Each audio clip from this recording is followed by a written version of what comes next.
Falar um pouquinho hoje da nossa Parashat Shavua, Parashat Tetzaveh. Eu sei que toda semana a gente fala que essa Parashat é a Parashat mais especial, mas realmente essa Parashat tem algo que é diferente de todas as outras Parashiot da Torá. É a primeira e a única vez que o nome de Moshe Rabbeinu ele não aparece na Parashat. Quer dizer, obviamente, desde o nascimento dele, na Parashat Shemot, até o final da Torá, Moshe Rabbeinu vai aparecer em todas as Parashiot, menos na Parashat Tetzaveh. Por que isso acontece? Vamos primeiro entender o que é o nome da Parashá. A Parashat Tetzaveh significa e agora você vai ordenar. Quer dizer, a ordem de Hashem é para Moshe Rabbeinu, mas o nome de Moshe não vai aparecer. Qual é a ordem que Hashem está dando para Moshe Rabbeinu? Que agora que a gente já viu na Parashá da semana passada a ordem para a construção do Mishkan. Então, duas coisas. O Mishkan é composto de duas partes. Uma parte é a sua estrutura, como a gente falou na aula passada, tem o Ohel Moed, onde vai ficar lá dentro, vão ficar alguns dos utensílios, e tem a parte do pátio externo, que também ele é todo cercado com uma tela em volta de linho, e lá vai ficar também outro utensílio que é o Misbeach, que é o altar de sacrifícios. Então, uma coisa que a gente viu na Parashá da semana passada foi a construção da estrutura, quer dizer, as ordens de Deus para a construção, e também vimos sobre a construção dos kelim, os utensílios que eram usados para o serviço. Por exemplo, a gente falou da menorá, a gente falou também da shulchan, aquela mesa onde ficavam os pães, os 12 pães, que era parte do nosso serviço semanal. Falamos do Aron HaKodesh, a arca sagrada, onde ficava o Sefer Torah escrito por Moshe Rabbeinu, as tábuas que Deus entregou no Monte Sinai com os 10 mandamentos, e, obviamente, esse era o utensílio mais sagrado, e do lado de fora, como a gente falou, ficava o Misbeach. Um único utensílio ainda não tinha sido falado, vai ser falado aqui na nossa Parashá, que é o Misbeach interno, um altar que não serve para sacrifícios, e sim para oferecer o incenso. Isso vai aparecer, a gente vai ver, Bezrat Hashem, no final da nossa Parashá. Então, aqui Deus começa a comandar para Moshe Rabbeinu essa parte agora do serviço dos Koanim. Então, a gente sabe que o Aron e os seus 4 filhos, eles dentro da tribo de Levi, quer dizer, os Koanim fazem parte da tribo de Levi.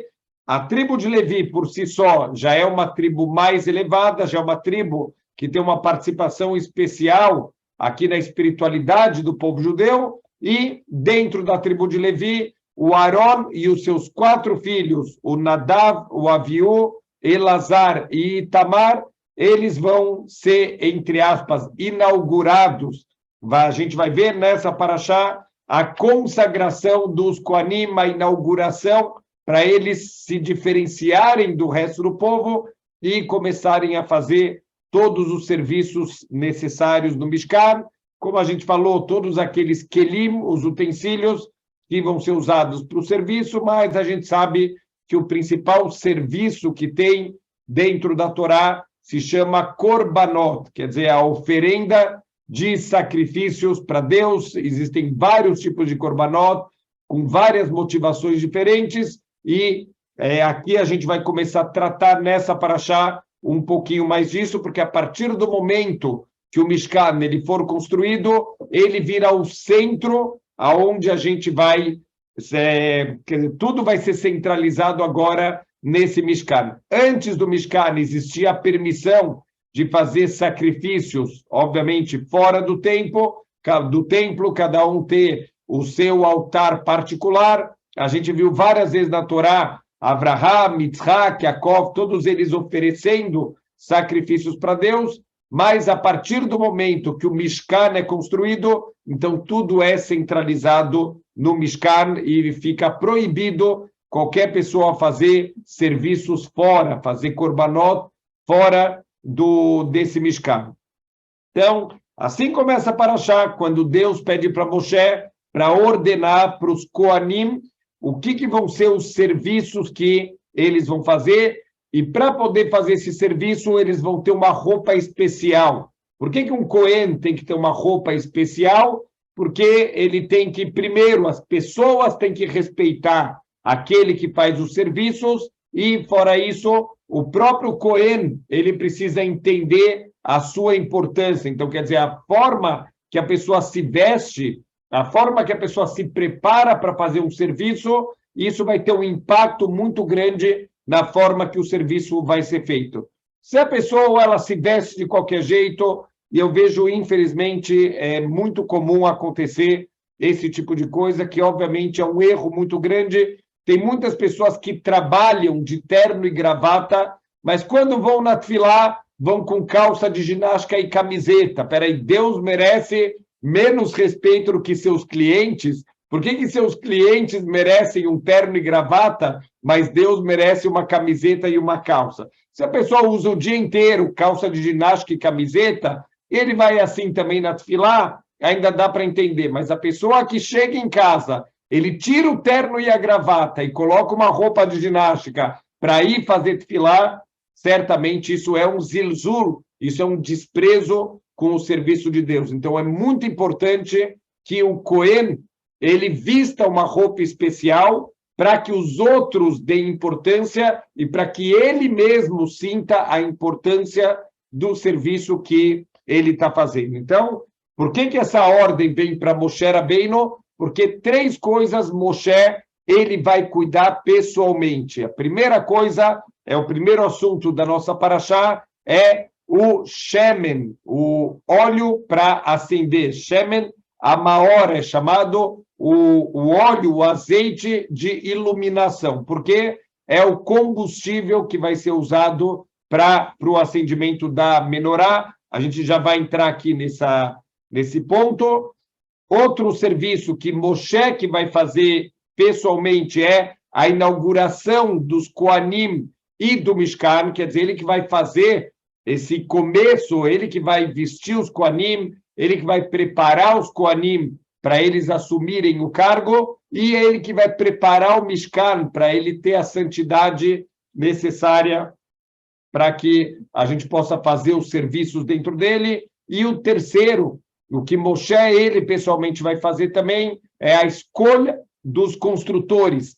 Quem vão ser os construtores que vão participar? Por que isso era tão importante? Como a gente falou, de acordo com as intenções da pessoa, assim também vai sair a qualidade do serviço. Estamos aqui falando da construção da casa de Hashem. Então, tem que ser pessoas com coração muito puro, tem que ser pessoas que realmente estão motivados pelas intenções mais elevadas, porque assim vai sair o serviço de acordo com as intenções, com as kavanot da pessoa, assim vai sair o serviço. Então, primeiro assunto aqui, como a gente já mencionou na Parashá, Veatá akrev elecha et Aron achicha ve'et banav ito mitog bnei Israel lekoanoli. Então, você que vai ser o responsável para colocar os Koanim aqui, para iniciar eles nos serviços. E a Parashá, ela começa falando sobre o azeite de acendimento da menorá. Então, alguns serviços era usado o azeite, por exemplo, todo o corban que é oferecido, ele era oferecido junto com o corban, com o animal que era abatido, também era oferecido também o que é chamado de corban minha. O que é minha? É farinha misturada com azeite. E outro serviço é chamado o Nisuch Hayain, era vertido vinho num certo lugar que tinha lá no altar de sacrifícios. Então, esses são, normalmente, quando a gente vai fazer um sacrifício, tem a parte do animal que é oferecida, tem esse korban minha, essa farinha com azeite, e tem o vinho que era vertido no altar. Esse azeite que era oferecido no korban minha, então é um azeite que se pegava as azeitonas e colocava numa prensa mecânica. As prensas antigamente eram 2 grandes pedras. Então, na pedra de baixo, colocavam as azeitonas e soltavam uma pedra de cima, colocavam um grande peso do outro lado para que fossem espremidas as azeitonas e o óleo vai vazando e vai sendo recolhido. Então, para o Korban Minha, para esse azeite do Korban Minha, essa azeitona prensada, nessa prensa mecânica, ele é suficiente, mas para o Shemen Amaor, para o acendimento da menorá, não é suficiente. A gente precisa de um Shemen Zait Zar Katit Lamaor. Olha só, tem todas as características de como esse azeite deve ser produzido. Deve ser um azeite de oliva, Zar, completamente puro, Katit Lamaor, e ele deve ser prensado para iluminação. O que quer dizer prensado? Aqui, para fazer o Shemen Amaor, a gente vai pegar a azeitona, vai colocar numa prensa manual. Então, vai ser a pessoa vai pegar isso dentro de um recipiente, talvez com um pedaço de madeira, que ele vai espremer a azeitona. A primeira gota que vai sair, que é o que a gente chama hoje em dia do azeite extra virgem, quer dizer, primeira gota, a gota mais pura de azeite, só essa vai ser usada para o Shemen Amaor. Então, a gente vai pegar a azeitona, espremer ela, usar a primeira gota dela, depois disso a azeitona pode ser levada para a prensa mecânica e lá na prensa mecânica, como a gente falou, pode usar esse Shemen para outras coisas, mas para iluminação, para menorá, tem que ser o óleo mais puro para produzir a chama mais bonita, não pode ter nenhum tipo de sedimentos, nenhum tipo de sujeira nesse óleo, tem que ser um óleo extra virgem, um óleo completamente puro. Então, tem alguns pontos aqui para a gente chamar atenção. Por que o óleo é dado aqui algo tão especial? Por que o óleo aqui tem um tratamento diferente e só a primeira gota de óleo tem que ser tão puro? O povo judeu se compara com o óleo. Então, também, a gente, Bezrat Hashem, quando vai fazer o nosso serviço, tem que ser o mais puro possível, tem que ser com o esforço para a gente fazer da melhor maneira possível, da mesma maneira que o óleo não se mistura com a água, o azeite e a água não se misturam, a gente tem que saber o nosso lugar, a gente tem que saber onde a gente tem que ir, onde a gente não tem que ir, como a gente falou ontem na aula da Megilat Esther, que um dos problemas que o Aman surgiu e veio todo o decreto contra o povo judeu é que o povo judeu quis ir na festa do Ahasverosh, não era lugar para o povo judeu estar, não era ambiente, não era o tipo de conversa que a gente tinha que estar participando, coisas sem nenhum tipo de santidade, ao contrário, coisas no nível mais baixo possíveis imaginários. Então, a gente, Bezrat Hashem, tem que saber que nós somos como o azeite, a gente não tem que se misturar com esse tipo de lugares, esse tipo de coisas. Também, a gente sabe que a pureza do óleo, ele influencia o brilho que ele vai criar, da chama que ele vai ser criado. Então, assim também nos nossos atos, as kavanot, as intenções, a pureza. Quem vive com pureza, os seus atos vão sair um brilho especial. Uma mitzvah que é feita com pureza, o brilho dela é muito maior de uma mitzvah que não é feito com tanta pureza, com as intenções não tão boas, com segundas intenções. O brilho dessa mitzvah, ele não vai ser tão bonito assim como uma mitzvah feita de maneira completa. Então, esse é o primeiro assunto da Parashá, e logo em seguida, agora a gente vai começar, talvez novamente uma Parashá um pouco mais técnica.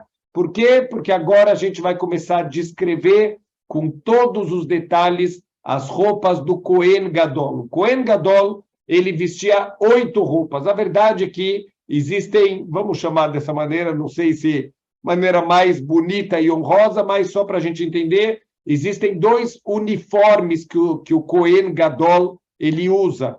Isso vai ter diferença só no dia do Yom Kippur, porque ele tem essas 8 roupas que vão ser descritas na nossa Parashá, elas são chamadas de Bigdei Zahav, as roupas de ouro, porque a gente vai ver que algumas dessas roupas, ou elas são de ouro puro, ou elas contêm ouro, inclusive fios de ouro que vão aparecer aqui em algumas dessas roupas, como a gente falou, roupas esplendorosas, roupas maravilhosas para enaltecer, para mostrar a importância do serviço dos Kohanim e a própria figura do Kohen, a elevação espiritual que o Kohen ele tem. Então, vamos descrever um pouquinho essas 8 roupas, o que são, mas tem um segundo uniforme, só para a gente conhecer, isso não aparece aqui, isso vai aparecer, por exemplo, no Talmud. O Talmud vai descrever o que é chamado de Bigdei Lavan, as roupas brancas. São 4 roupas muito mais simples, quer dizer, não tem nenhum detalhe em ouro, e essa roupa o Kohen Gadol ele vai usar em alguns serviços do Yom Kippur. Entre eles, um dos serviços mais importantes de Yom Kippur é quando o único dia do ano, uma única pessoa podia entrar no Kodesh HaKodashim, no Santo dos Santos, o lugar mais sagrado do Mishkan e futuramente do Beit HaMikdash. Essa pessoa era o Kohen Gadol no dia do Yom Kippur. Então, quando ele entra no Kodesh HaKodashim, ele não podia entrar com ouro, porque como ele está entrando para trazer expiação para o povo judeu, para trazer limpeza, ele não pode entrar com alguma coisa que lembra algum pecado. Qual pecado que o ouro lembra? O bezerro de ouro, que a gente vai ver, Bezrat Hashem, na semana que vem, para Shakit Issá, fala sobre a construção do bezerro de ouro. Já explicamos que não necessariamente a Torá tem que estar em ordem cronológica, tem muitas opiniões que, obviamente, o bezerro de ouro veio antes da construção do Mishkan, que justamente a construção do Mishkan é o conserto que precisou ser feito para limpar a transgressão do bezerro de ouro. Então, a gente vai ver na Parashá da semana que vem um dos maiores erros da história do povo judeu, que foi ter feito esse bezerro de ouro. Vamos entender exatamente qual que foi o erro do povo judeu, mas o erro foi tão grande que Deus ele quis destruir o povo judeu. Ele falou para Moshe, se afasta aqui desse povo que eu vou destruir eles e eu vou recomeçar um novo povo através de você. E só depois de muitas rezas, de muito arrependimento, que Deus ele perdoou o povo judeu, mas, quer dizer, ficaram resquícios que precisaram futuramente ser limpos desse erro do retaeg, do bezerro de ouro. Então, ele não pode entrar no Kodesh HaKodashim, ele não pode transformar um defensor em um acusador. Quer dizer, se ele entrar no Kodesh HaKodashim com roupas de ouro, ele vai estar despertando uma acusação contra o povo judeu. Então, no dia do Yom Kippur, nesses serviços que ele faz dentro do Kodesh HaKodashim, ele vai trocar esse, entre aspas, uniforme de ouro por um uniforme muito mais simples, os Bigdei Lavan. Isso não vai aparecer aqui na nossa Parashá. A Parashá só está descrevendo quais são as 8 roupas do Bigdei Zahav, as roupas de ouro. Então, as roupas, obviamente que fora a parte estética, a parte de beleza, cada uma das roupas, ela representa também algum tipo de expiação, de limpeza espiritual que o Kohen Gadol está trazendo para o povo judeu. A gente vai dar alguns exemplos aqui, o que cada roupa ela vem representar, o que cada roupa ela vem expiar. E, fora isso, também, Bezrat Hashem, a gente precisa entender que todo esse kavod que é dado para o Kohen, isso não pode subir na cabeça dele, não importa o quanto a pessoa ela possa ser importante, o quanto ela possa ser diferente dos outros, isso não deve subir na cabeça da pessoa para a pessoa ter gavá, para ele se tornar uma pessoa orgulhosa. É justamente o contrário, por isso que os Kohanim têm que ser as pessoas mais elevadas para não permitir que o sucesso subisse na cabeça deles. Só para entender um detalhe também histórico do povo judeu, um detalhe triste da história do povo judeu, na época do primeiro Beit HaMikdash, que durou 410 anos, tiveram em média 10 Kohen Gadol que serviram. Então, uma média, 400 anos, 10 Cohen Gadol tem um Cohen Gadol, em média, a cada 40 anos. Então, era o tempo da pessoa, ela ser ungida, virar o Cohen Gadol, ser Cohen Gadol por muitos anos, depois vai assumir o seu sucessor, e assim por diante. Então, uma média de 40 anos cada Cohen Gadol. Quando a gente chega no segundo Beit HaMikdash, segundo templo sagrado, foram 420 anos que durou o segundo templo, tiveram mais de 300 Cohen Gadol. Espera aí, 300 em 400 anos, estamos falando de praticamente um Cohen Gadol por ano. Por que isso acontecia?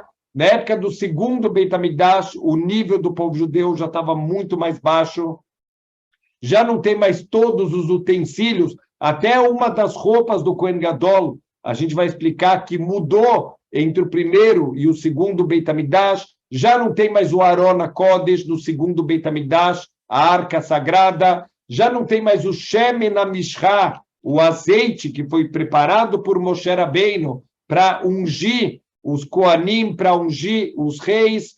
Então, tem muitas diferenças, tem uma queda espiritual e, infelizmente, aconteceram muitas épocas que o cargo de Cohen Gadol ele era ou comprado por dinheiro, ou eram indicações políticas. Por exemplo, na época que os gregos eles estavam dominando a terra de Israel, muitas vezes eles que indicavam pessoas que delatavam judeus, pessoas que se helenizaram, eles eram escolhidos como Cohen Gadol. Eles não têm nível para ser Cohen Gadol, para fazer os serviços na pureza que tem que ser feito, e quando eles entravam no Kodesh HaKodashim, se a pessoa tem um pensamento impuro lá dentro, ele morria na hora. Ele entrava, inclusive, com uma corda amarrada no pé dele, e se ele tivesse um pensamento impuro, ele morria na hora, e a única maneira de tirar o Cohen Gadol lá de dentro do Kodesh HaKodashim era puxando essa corda que estava amarrado no pé dele.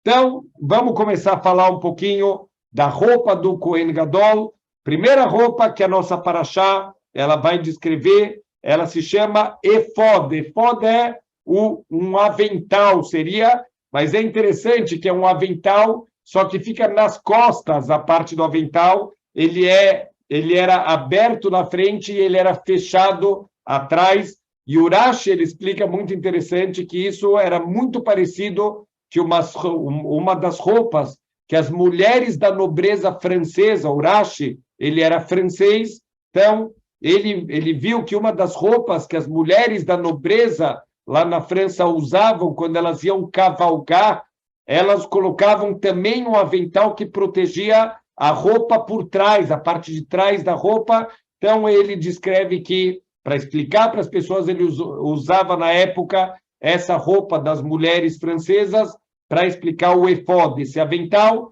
E esse avental ele tem 2 suspensórios que vão ficar pendurados aqui nos ombros do Cohen, e ele tem 2 pedras, chamado Avnei Shoam, 2 pedras preciosas, e nessas Avnei Shoam vão estar escrito em uma das pedras 6 tribos de Israel, e na outra pedra as outras 6 tribos de Israel.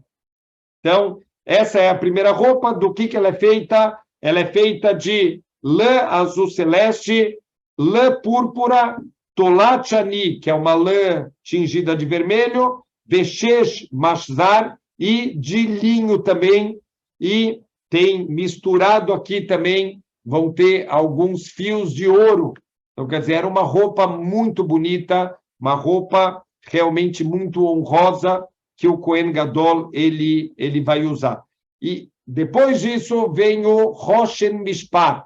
Essa certamente é uma das roupas, entre aspas, óbvio que não tem roupa mais importante do que outra. Se o Cohen Gadol fizesse qualquer serviço, faltando uma das roupas, ou acrescentando uma roupa que Deus não ordenou, ele tinha mitab dei shamayim, ele era morto diretamente por Deus, não pelo tribunal, e sim uma morte celestial. Ele não pode servir faltando nenhuma parte da roupa. Então, quer dizer, não tem uma parte que é mais importante que a outra, mas certamente a gente já vai entender por quê. O Roshen Mishpat era uma roupa muito especial. Rosh Mishpat, na verdade, o que ele era? Ele era um tecido que ele era retangular. Quando ele era dobrado, ele ficava um quadrado. Nesse quadrado existiam alguns engastes de ouro, e vão ser 12 engastes de ouro. Em cada engaste de ouro vai ser encaixado uma pedra preciosa, e vai ter no total 12 pedras preciosas que representam as 12 tribos de Israel. Por que esse utensílio aqui, essa roupa, ela é tão especial? Justamente isso, que essa roupa era dobrada, formando como se fosse um bolso. Dentro desse bolso aqui era colocado um pergaminho, e, de acordo com algumas opiniões, esse pergaminho, o nome de Deus de 72 letras, era justamente o nome de Deus que o Cohen Gadol ele pronunciava no dia do Yom Kippur. É um nome que não pode ser, obviamente, pronunciado, é um dos nomes mais sagrados de Deus. Então, assim os comentaristas falam que Moshe Rabbeinu, pessoalmente, ele escreveu no pergaminho esse nome de Deus de 72 letras. Esse pergaminho era guardado, então, dentro do Rosh Mishpat, dentro desse peitoral do Cohen Gadol, e ele fazia acontecer um grande milagre. Qual era o grande milagre? Quando o Cohen Gadol ele queria se aconselhar com Hashem, ele podia perguntar para Hashem, e Hashem respondia para ele através desse peitoral. Isso se chama Urim Vetumim. Vamos entender esse nome para ver qual é a forma de comunicação que Deus tinha. Então, olha que incrível. O que era o nosso Mishkan, o que era o Cohen Gadol?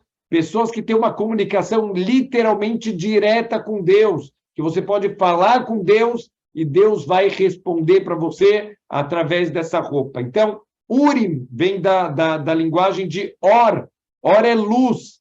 Luz, por quê? Porque aquelas pedras preciosas, de acordo com a resposta que Deus vai dar, vai acendendo aquelas pedras e formando letras, de acordo com as letras do nome de cada tribo, vão formando letras que formam a palavra que Deus ele está indicando. Então, por exemplo, na conquista da terra de Israel, quiseram perguntar para Deus qual é a primeira tribo que vai começar o ataque, e Deus respondeu que vai ser a tribo de Yehudá. Só que as letras não necessariamente apareciam na ordem correta, então precisa um outro processo que é Tumim. Tumim é de interpretação, de entendimento de qual é a mensagem de Deus. Nem sempre o Cohen Gadol entendia a mensagem de Deus da forma correta. Gaon Mevilna traz um exemplo incrível, quando a Haná, a mãe do Shmuel Anavi, dos maiores profetas da história do povo judeu, profeta Shmuel, ela não tinha filhos ainda e ela estava angustiada, e ela foi rezar para Hashem, e ela rezou com tanta kavaná, com tanto coração, que ela falava, mas as palavras não saíam, ela mexia a boca, mas é como se ela estivesse falando com o coração e não com a boca dela. Daqui a gente aprende na nossa amidá, a nossa reza silenciosa, por isso que a gente faz essa parte da reza em voz baixa, porque a gente aprendeu com a Haná a rezar sem praticamente que as palavras saíssem da boca dela. Quando Eli Cohen Gadol, daquela época, isso a gente está falando do Mishkan, já dentro da terra de Israel, Mishkan, quando estava na cidade de Shilo. Então, o Eli Cohen Gadol, ele viu aquela mulher que ela está falando, mas não saem palavras da boca dela. Ele estranhou, falou, o que será que essa mulher está fazendo? E ele se consultou com o Urim Vetumim. Apareceram as letras Rav, Shin, Reish e Rei.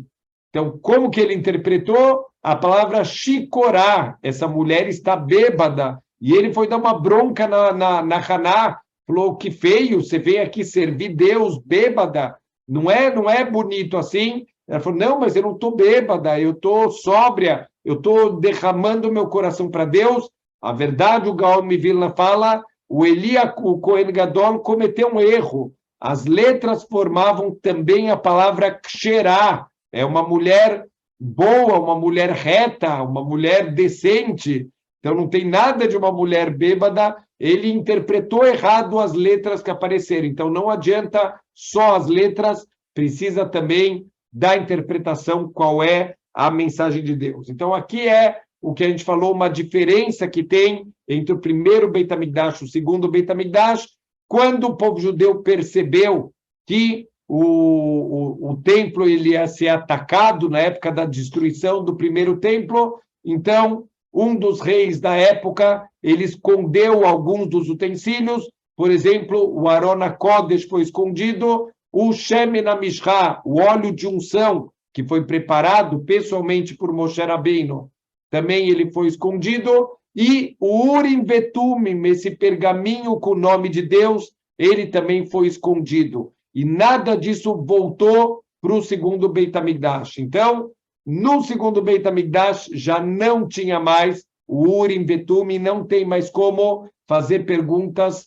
diretamente para Deus, porque, mas você acabou de falar que não pode fazer o serviço faltando uma das roupas, isso não é considerado faltar uma das 8 roupas, já que o peitoral, o Rosh Mishpat, ele está inteiro, a única coisa é esse pergaminho, mas isso não é considerado que falta uma parte das roupas do Kohen Gadol. Depois disso, vem uma outra roupa muito interessante chamada Meil. O que é esse Meil? Ele é uma túnica comprida, tem discussão, como a gente falou na semana passada, existem discussões também nos kelim, também nos utensílios do Mishkan, exatamente qual é o formato, um dos utensílios onde mais tem discussão é a menorá. Aqui também, na roupa do Kohen Gadol, nesse Meil tem uma discussão se ela era uma roupa fechada, se ela era uma roupa aberta, só um manto, com que ele cobre a parte da frente, a parte de trás, mas que dos lados ele era completamente aberto. Então, isso é uma das discussões. E esse Meil, ele é feito de lã, uma lã tingida de tchelet, que é o azul celeste, e o mais interessante dessa roupa estava na bainha dela, na borda inferior desse manto, porque está escrito que tinha sinos de ouro que faziam barulho quando o Kohen Gadol ele andava, esses sinos balançavam, e também tem uma romã, rimonim, uma romã, mas não uma romã de verdade, era uma romã feita de lã, uma combinação de alguns tipos de lã colorida e que vai ser alternado. Um sino, uma romã, um sino, uma romã, dando toda a volta aqui no final, na borda desse manto do Kohen Gadol. O que ele representa? Como a gente falou, não vamos entrar hoje em todos o que representa cada uma das roupas, a verdade é que a gente vai voltar nisso nas parashiot lá para frente, porque depois da parashá Kitissá, que fala do bezerro de ouro, a gente vai ler a parashá Vaiakele Pekudei, que de novo voltam a falar todos os detalhes do Mishkan e todos os detalhes da roupa do Kohen Gadol, e lá a gente vai entrar talvez um pouquinho mais os detalhes, o que cada roupa ela representava. Mas, em especial, vamos olhar para o Meil aqui, esse Meil que faz barulho. Por que tem que fazer barulho essa roupa? Para ensinar para a gente Derech Eretz, é proibido entrar num lugar sem bater na porta, sem pedir permissão, é proibido você entrar num lugar e abrir a porta de repente. Derech Eretz, tem que saber se comportar, tem que saber ter o mínimo de respeito pelo próximo. Então, Deus ele fala aqui na Parashá, se o Kohen Gadol ele entrasse para fazer o serviço e ele não anunciasse a sua entrada, quer dizer, com esses sinos que balançam, ele ia ter morte celestial. Então, vamos aprender aqui, Derech Eretz não pode entrar num lugar sem ser anunciado. O Kohen Gadol, quando ele vai entrar em qualquer lugar, a roupa dele já anuncia a presença dele, que ele tá entrando. E mais um detalhe que o Talmud fala para a gente, que essa roupa, esse Meil, ele é responsável pela expiação da transgressão do Lashon Hará. Por que justamente o Lashon Hará? Já que essa roupa faz barulho, então o Talmud fala que venha a roupa que faz barulho e limpe a transgressão que faz barulho. Transgressão do Lashon Hara é a pessoa falar demais, denegrir, machucar os outros com a sua boca.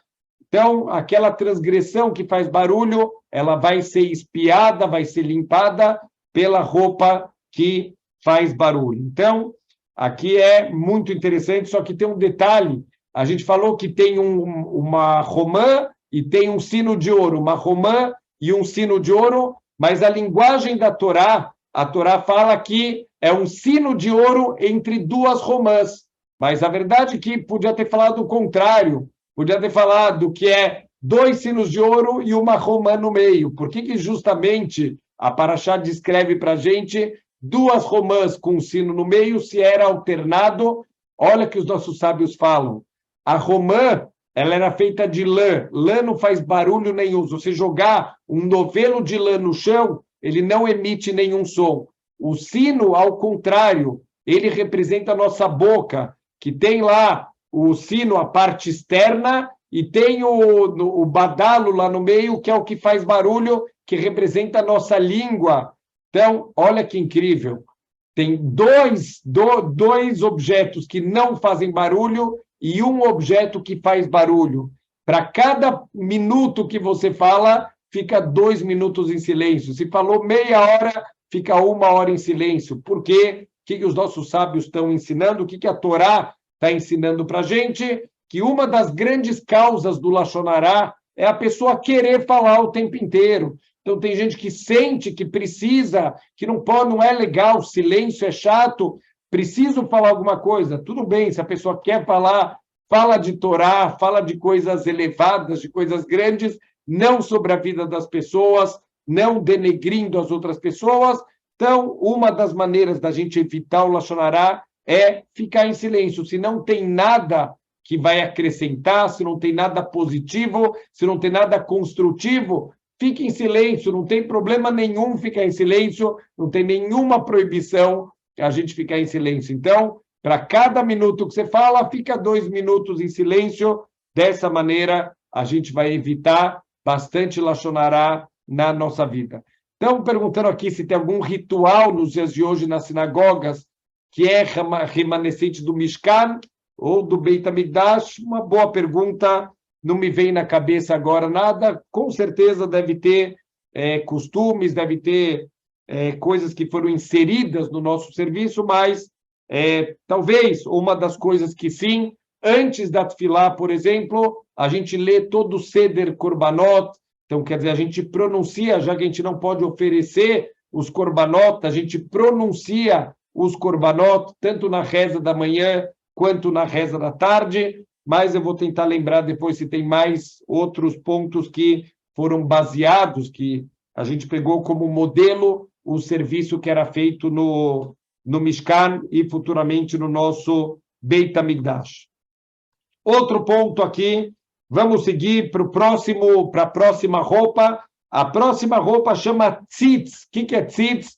É uma placa, como se fosse uma tiara que o Kohen Gadol ele usava na testa. Nessa placa de ouro estava escrito Kadosh Lashem, que ele é sagrado para Deus, e ela era amarrada com 3 fios tingidos de azul celeste. Então, tem 3 aberturas nesse tzitz, nas 2 laterais e na parte de cima tem uma pequena abertura por onde passa um fio. Esse fio vai ser passado para trás da cabeça do Kohen Gadol, o fio de cima também passa por trás, e esses 3 fios, essas 3 pontas, vão ser amarradas atrás da cabeça do Kohen Gadol, e isso vai estar junto com uma outra roupa chamado mitznefet, que é o turbante, quer dizer, esses fios vão estar passando por cima desse turbante que vai estar na cabeça do Kohen Gadol.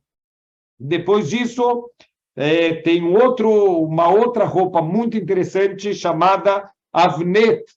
Avnet, a gente pode traduzir como cinto. Que tipo de cinto era esse? Um cinto bem diferente do que a gente conhece. O tamanho do nosso cinto é um pouco maior do que a circunferência, né, do nosso corpo, circunferência para dar volta no corpo, e a gente vai fechar o cinto, né, vai ter os furinhos, que a gente vai passar a fivela e vai fechar o cinto. Então, o cinto é um pouquinho maior do que essa nossa circunferência aqui. Aqui estamos falando, olha que incrível, de um cinto que ele tem a espessura de 3 dedos. Esse cinto, ele é feito de tecido também, não é feito de couro, ele é feito de tecido, e ele tem um comprimento de 32 amot. Estamos falando aqui um cinto de 16 metros de comprimento. Então, como o Cohen Gadol vai vestir esse cinto, ele vai dar várias voltas em torno do Cohen Gadol. Então, quando ele está vestindo esse cinto, depois disso, tem mais uma roupa chamada Ktonet, é uma túnica feita de linho, e ele era todo enfeitado com quadriculados em relevo. Então, é quase uma roupa tridimensional com quadrados espalhados, né, pela roupa inteira, uma túnica também que cobria o corpo inteiro do Cohen Gadol. Depois disso, a 7ª roupa, ela se chama Mitznefet, que a gente já mencionou, é um turbante feito de linho, turbante branco do Cohen Gadol. Para quem tiver interesse, é muito fácil, a gente só jogar na internet Cohen Gadol, vai aparecer aquela imagem do Cohen Gadol com as suas 8 roupas, e a gente vai ver que eram roupas extremamente bonitas. E, finalmente, a última roupa, e essa roupa não aparece mencionado explicitamente aqui na Torá, é uma roupa chamada Mirnasaim. No hebraico moderno, Mirnasaim, ele é uma calça, quer dizer, uma roupa que ela cobre as pernas da pessoa. Na verdade, Mirnasaim aqui não é uma calça, é como se fosse uma bermuda, e, entre aspas, seria a roupa íntima que o Cohen Gadol ele está usando. Apesar dele ter várias túnicas longas, a gente falou da túnica, o Ktonet, a gente falou do Meil também, que cobre quase até o chão, mas mesmo assim, por tzniut, ele usa também essa roupa íntima, essa Mirnasaim, que como se fosse uma bermuda nele. Então, essas são as 8 roupas do Cohen Gadol que ele vai usar na grande maioria dos serviços que ele vai fazer no Mishkan e futuramente no Beit HaMikdash. Depois disso, vem a Parashá e explica para a gente as roupas do Cohen Ediot. Então, não sei se é um termo que normalmente a gente escuta, existe o Cohen Gadol e existe o Cohen Ediot. Ediot é o Cohen simples, é o Cohen que não é o Cohen Gadol. Então, aqui, originalmente, quem são o Cohen Gadol é o Aaron, e os Kohanim Ediotim são os 4 filhos do Aaron Cohen, que vão ser aqui os Kohanim, entre aspas, simples. Eles vão vestir 4 roupas, obviamente são roupas muito mais simples. Eles vão vestir um Ktonet, quer dizer, todas as roupas do Cohen Gadol, isso, se eu não me engano, são ou pelo menos um capítulo inteiro falando das roupas do Cohen Gadol. As roupas do Cohen Ediot, do Cohen simples, é um único versículo fala das 4 roupas do Cohen Ediot, e a verdade que é o que a gente falou, aquelas 4 roupas mais simples do Cohen Gadol, o Bigdei Lavan, são muito parecidas, tem algumas diferenças, mas são muito parecidas com as roupas que os outros Kohanim usavam durante o ano inteiro. Então, do que era composto as roupas do Cohen Ediot? Tem o Ktonet, também uma túnica, Avnet, também um cinto que eles usavam, e, de novo, um cinto parecido com o cinto do Cohen Gadol, um turbante, mas que tem um nome diferente, chamado Migbat. Enquanto esse turbante do Cohen Gadol é um turbante um pouco mais baixo e gordinho, o Migbat, o turbante aqui dos outros Kohanim, ele é um pouco mais fino e mais alto. E também ele tem as Mirnasaim, porque também por tzniut, para cobrir as partes íntimas dele, para não ficar exposto. Então, essas são as 8 roupas do Cohen Gadol, as 4 roupas do Cohen Ediot. Obviamente, a gente está falando muito por cima, tem muitos detalhes sobre essa roupa. A Parashá descreve como que era feito, como que era preso uma roupa na outra, tem fios de ouro que amarram o peitoral nos suspensórios. Então, tem muitos detalhes aqui de como são essas roupas, mas já dá para perceber que essas roupas são roupas maravilhosas, são roupas muito bonitas aqui, que permitiam que o Kohen Gadol ele vestisse de uma maneira esplendorosa e pudesse fazer o serviço, ele entendendo a importância do que ele está fazendo e as pessoas em volta também entendendo a importância do que ele faz. Vamos usar isso para a nossa vida e não servir a Hashem com roupas piores que a gente vai trabalhar. Não faz sentido eu me importar com os clientes, eu me importar com o chefe e eu não me importar com o Criador do mundo. Qual é a maneira que eu estou me vestindo para servir o Criador do mundo? Então, depois disso vai vir a consagração dos Kohanim. Então, aqui tem um detalhe muito interessante que muita gente se atrapalha nisso quando a gente chega na Parashá Pinhas. O Pinhas, ele é neto do Aron o Kohen Gadol, mas o Pinhas não era Kohen. Então, peraí, não estou entendendo. Se os Kohanim, os filhos dos Kohanim, eles são automaticamente Kohanim. Tem até aquela famosa piada do cara que ele quer pagar para o Rabino, ele chega para o Rabino e fala, Rabino, eu quero ser Kohen. Não tem como você ser Kohen. Falou, Rabino, eu quero ser, olha, eu li as roupas dos Kohanim, eu quero ser um Kohen, eu estou disposto a pagar para isso. Ele falou, não adianta, não tem como você virar Kohen. Rabino, eu dou 1 milhão aqui para a sinagoga, e o Rabino fica tentado com aquele dinheiro, falou, tá bom, eu vou deixar você ser Kohen. O cara lá dá o dinheiro para o Rabino, e o Rabino pergunta, mas me fala, por que você quer tanto ser Kohen? Eu falo, sei lá, meu avô era Kohen, meu pai era Kohen, eu também quero ser Kohen. Então, não precisa gastar $1 milhão. Filho de Cohen, Cohen ele também é Cohen. Por que o Pinhas, ele não era Cohen? Se ele era neto do Aron, ele é filho do filho de Aron a Cohen, porque quando foi feita a inauguração, a consagração dos Kohanim, os únicos que foram consagrados foram Aron e os seus 4 filhos. A partir desse momento, qualquer filho que nascer, ele é automaticamente Cohen.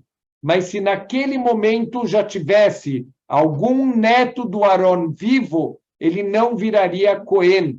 Então, esse era o caso do Pinhas. A gente vai ver lá no final da Torá, vai aparecer o Pinhas.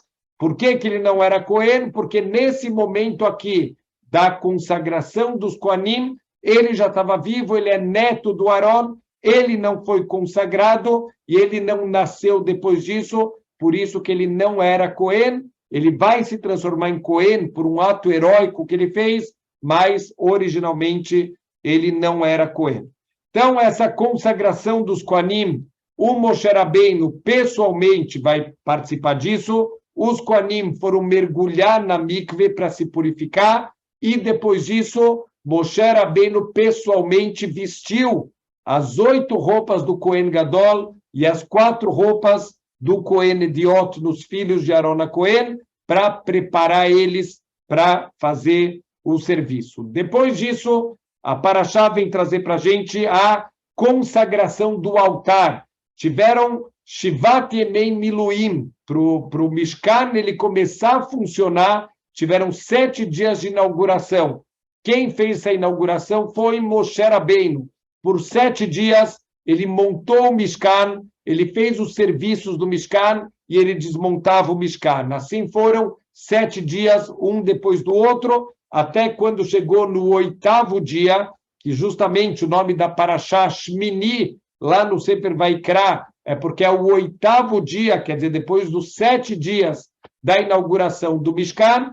A partir desse dia, é proibido Moshe Rabbeinu fazer qualquer serviço, porque no dia da consagração, no dia da inauguração do Mishkan, agora os Kohanim vão assumir todos os serviços e qualquer zar, qualquer estranho, qualquer um que não é Kohen e que fizer os serviços, ele vai ter uma morte celestial. Então, o Moshe, ele faz a inauguração do Mishkan mas a partir do momento que os Koanim, eles são consagrados, o Kohen Gadol veste as suas 8 roupas e os outros Koanim vestem suas 4 roupas, acabou, mais ninguém que não é Kohen pode fazer os serviços do Mishkan e futuramente do Beit HaMikdash. Depois disso, a Parashá, já estamos no finalzinho, a Parashá vem falar sobre o Korban Tamid. Korban Tamid, como o nome já diz, é o Korban constante, todos os dias, não importa, faça chuva ou faça sol, durante a semana, durante o Shabat, durante Yom Tov, todos os dias é oferecido o Korban Tamid da manhã e o Korban Tamid do final da tarde. O que é o Korban Tamid? Ele é composto de um cordeiro que é sacrificado, como a gente falou no começo da aula, também uma oferenda de minha, que é farinha misturado com azeite, e também a libação, se vertia vinho lá no altar. Então, isso era feito todos os dias, de manhã e final da tarde. Um cordeiro na manhã e um cordeiro no final da tarde. Isso é chamado de Korban Tziburi. Muita gente também erra isso. Não é que todo povo tem que todo dia no Beit HaMikdash levar um cordeiro de manhã, um cordeiro à noite. Haja cordeiro para todo mundo do povo, 2 vezes por dia levar. Não precisava, não é uma oferenda individual, isso é uma oferenda coletiva. Quer dizer, o Kohen Gadol vai fazer os serviços, os outros Kohanim vão fazer esses serviços aqui, em nome, representando todo o povo judeu. Como que o povo judeu participava desses korbanot? Era recolhido, a gente falou um pouquinho sobre isso, era recolhido uma doação de mahatzita shekel, aquela moeda de meio shekel. Shekel era uma medida em peso, então essa moeda de meio shekel de prata era doado uma vez por ano, era anunciado no Rosh Chodesh Adar, era anunciada a doação. Por quê? Porque no Chodesh Nissan, no mês de Nissan, que pela Torá é considerado o primeiro mês do ano, é trocado a kupá de tzedakah, aquela caixa de tzedakah que é usado para comprar korbanot, para comprar qualquer coisa necessária para o Mishkan, ele era renovado no Rosh Chodesh Nissan. Então, o povo inteiro podia participar de todos os korbanot, de todos os serviços, quando eles faziam essa doação obrigatória de mahatzita shekel, essa moeda de meio shekel de prata. E só para a gente terminar a nossa parashá, a parashá termina falando o utensílio que faltava para o serviço. A verdade é que vai faltar ainda mais um utensílio que vai ser falado no começo da parashá da semana que vem, que é o kior, que é o lavatório, mas o lavatório onde os koanim lavavam as suas mãos, isso não é um cli de serviço, é um cli de purificação, por isso que ele está separado dos outros utensílios. Então, aqui, o último utensílio de serviço que é trazido na Torá é o Mizbeach HaZahav, o Mizbeach de ouro. Era um Mizbeach bem menor do que o Mizbeach de sacrifícios, que era feito de cobre e ficava do lado de fora, ficava lá no pátio do Mishkan. Aqui é um utensílio que fica dentro do Kodesh, dentro daquela construção que a gente falou na semana passada, com paredes de madeira e com 3 coberturas em cima. Então, lá dentro ficava esse utensílio onde a gente vai fazer os incensos diariamente, de manhã e também no final da tarde, é feito o serviço de queimar o incenso. O incenso tinha uma fórmula, como ele era feito, né? Eram vários tipos de especiarias misturados para produzir um cheiro, que era um cheiro muito bom. E esse Mizbeach, ele é feito de madeira, mas ele é completamente revestido de ouro. Então, também era um utensílio muito bonito. E esse é o último ponto, Baruch Hashem, da nossa parashá, para a gente ter um pouquinho aqui de visão, o que era o nosso Mishkan e o que eram as roupas do nosso Kohen Gadol e dos outros Kohanim. Shabbat Shalom.